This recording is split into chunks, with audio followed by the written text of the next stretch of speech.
Hey everybody, welcome to another episode of Prisonplex.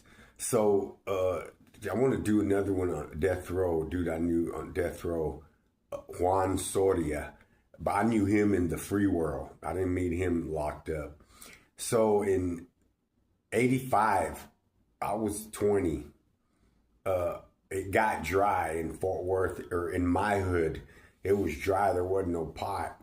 And a buddy of mine, he's like, hey man, I know this youngster in Northside, and his uncle sells pounds and he'll hook me up. So I said, all right, come on, let's go. So we'll go to Northside, the north side of Fort Worth. There's a park there called Marine Park. Everybody knows it. Right there by across the street from the old ISIS theater and Cowtown, the stockyards.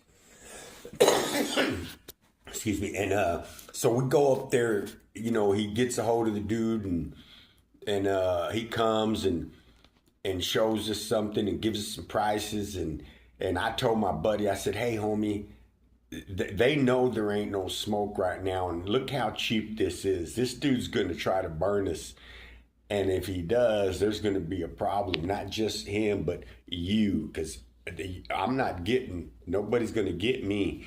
And so he went and talked to him, and they just said, no, never mind. We don't want nothing. And so, okay, we left it at that.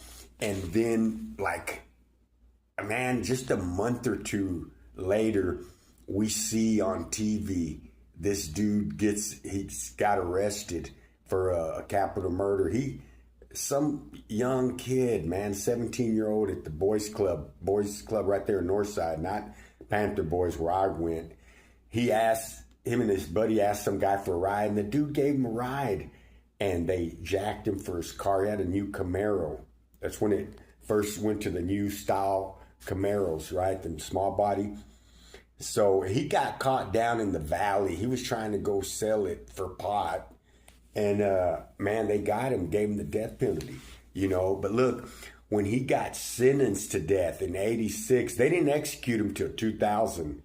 Yeah, right before I got out of prison. I got locked up in 89, 89, 90, and then I didn't get out until 2000 that time. But when they sentenced him to death, it was a big headline in the Fort Worth Star-Telegram. He's saying, banish me to the woods and poke my eyes out and let me live out there like an animal. Stupid. No, they gave him what he had coming. But look, right before he converted to Islam, right before they executed him, he called a pastor, said he wanted to confess. He got that pastor and cut his arm off.